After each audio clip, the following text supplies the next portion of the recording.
हरियाणा विधानसभा के शीतकालीन सत्र के पहले ही दिन सदन में जमकर हंगामा देखने को मिला। इनेलो विधायक अभय चौटाला समेत कुछ विधायकों ने नशा तस्करों के मकान पर बुलडोजर एक्शन का विरोध किया। मुख्यमंत्री मनोहर लाल और प्रदेश के गृह मंत्री अनिल विज ने कड़ा जवाब भी दिया। मुख्यमंत्री मनोहर लाल ने सदन में दो टूक पूछा कि क्या कार्रवाई पर सवाल उठाने वाले अपराधियों के हक में है। सदन में शराब और एमएलए डेवलपमेंट फंड के मुद्दे पर भी चर्चा हुई। कार्यवाही के दौरान बुलडोजर एक्शन पर जोरदार बहस हुई।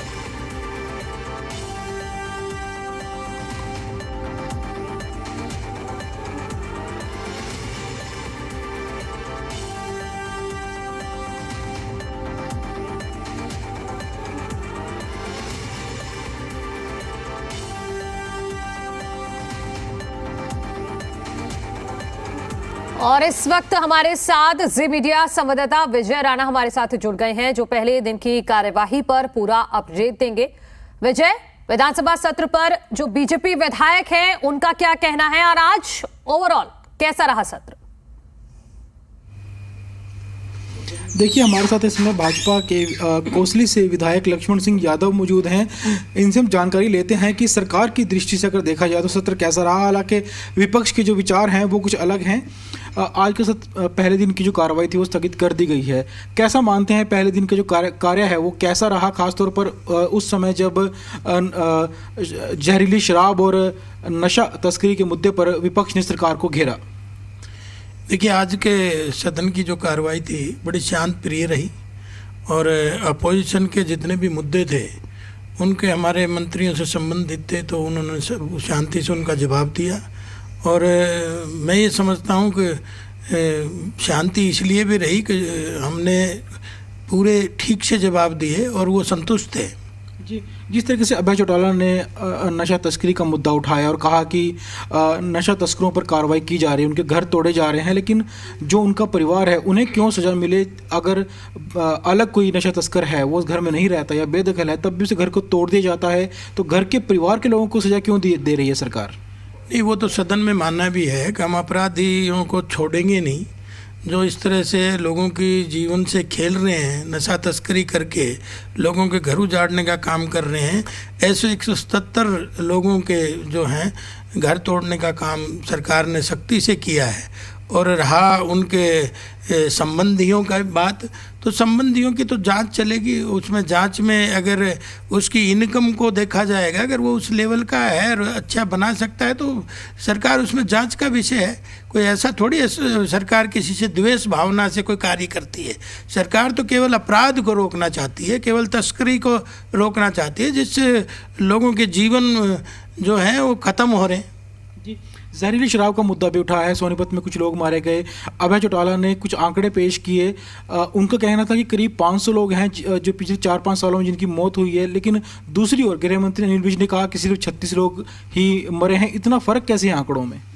देखिए, ये सदन में हमारे गृह मंत्री ने माना भी ये आंकड़ों में फ़र्क है, इसकी हम इंक्वायरी कराएंगे, क्योंकि आंकड़े पहले वाले सेंटर में किसने दिए थे और अब वाले कितने, तो उसकी तो उन्होंने वहाँ सदन में हामी भरी है कि हम उसकी जांच कराएंगे। तो उसमें तो कोई बहुत ज़्यादा बड़ी बात नहीं। हो सकता है कहीं क्लैरिकल मिस्टेक हुई, हो सकता है किसी अधिकारी ने ऐसा किया हो, तो उसकी जाँच का विषय है, उसको करा रहे हैं। जी, एक और सवाल इस समय उठाया गया कि जहरीली शराब प्रदेश में बन रही है, भट्टियाँ चल रही हैं, लोग बना रहे हैं, दूसरे लोगों को बेच तक रहे हैं, कौन सप्लाई कर रहा है?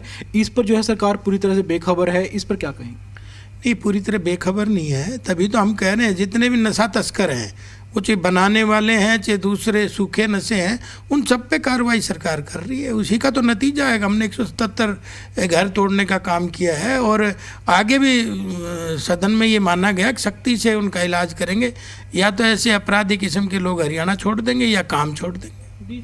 राहुल गांधी की भारत जोड़ो यात्रा हाल ही में हरियाणा में आई थी और इस यात्रा को लेकर भी कांग्रेस ने सरकार को घेरने की कोशिश की। खराब सड़कों का मुद्दा उठाया, बिजली काटने का मुद्दा उठाया कि यात्रा के डर से बिजली काट दी गई और सड़कें इतनी ख़राब हैं कि प्रदेश की बदनामी हुई है खराब सड़कों को लेकर।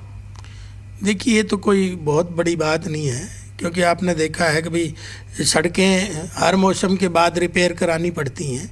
अभी सड़कों को लेके 25-25 करोड़ रुपए आदरणीय मुख्यमंत्री जी ने, दुष्यंत जी ने सभी विधानसभा को दिए हैं। जो इस तरह के कोई गड्ढे हैं भी तो मैं ये समझता हूँ वो जल्दी ठीक भी हो जाएंगे। और ये तो एक अपोजिशन का धर्म है मुद्दे बनाना। तो जो बिजली काटी गई उस पर क्या क्या? नहीं, बिजली तो वो एक दिन के लिए, थोड़ी देर के लिए कटी थी, उसको कोई, देखिए आप अगर भौतिक युग में रह रहे हैं और साधनों के बीच में है तो साधन तो कभी भी खराब हो सकता है। कोई ऐसा थोड़ी है कि भाई साधन परमानेंट है। जब आदमी का वो नहीं है कल का पता, तो जब हम इन साधनों का इस्तेमाल करते हैं तो हमें सहन भी करना चाहिए। साधन तो खराब भी हो सकते हैं। हम चलते चलते गाड़ी जा रही है और गाड़ी अचानक खराब हो जाए तो उसको क्या कहोगे? लेकिन इस पर बिजली मंत्री ने कहा था कि लोग ट्रकों में जा रहे थे, बड़े बड़े खंबे थे, उनके हाथ में डंडे थे, झंडे ले रखे थे और डीजे लगा रखा था, तो कोई दुर्घटना ना हो जाए टायरों से टकराकर। ये बिजली मंत्री का बयान है कि इसलिए बिजली काटी गई। ये भी तर्क ठीक है, क्योंकि ये भी ज़रूरी है कि जब जान माल का खतरा नहीं होना चाहिए, है तो हमारे देश के नागरिक, और कोई भी इस तरह की क्षति होती है तो भी लोग घेरते। तो ये तो अच्छी बात है कि भाई किसी तरह का कोई नुकसान ना हो पाए, क्योंकि जीवन बार बार तो मिलता नहीं और उनकी सेफ्टी करना सरकार का काम है। एक विधायक निधि का भी सवाल उठा है। विपक्ष का कहना था कि विधायकों को ना तो सरकार विधायकों को पैसे दे रही है ताकि विकास का कार्य करवा पाएं, और ना ही जो नगर पालिकाएं हैं, समितियां हैं, उनको सरकार पैसे दे रही है। तो विकास के कार्य कैसे होंगे प्रदेश में? देखिए, सबको सरकार पैसा दे रही है। ये जो सबका साथ सबका विकास कहते हुए 5 करोड़ रुपए की पहले साल मुख्यमंत्री जी ने घोषणा कर दी, सभी विधायकों को मिला है और उसमें सभी विधायकों ने अपने अपने स्तर से काम भी करे हैं। कुछ काम नॉन फिजिबल होंगे, इसलिए थोड़ा बहुत अमाउंट बच गया होगा।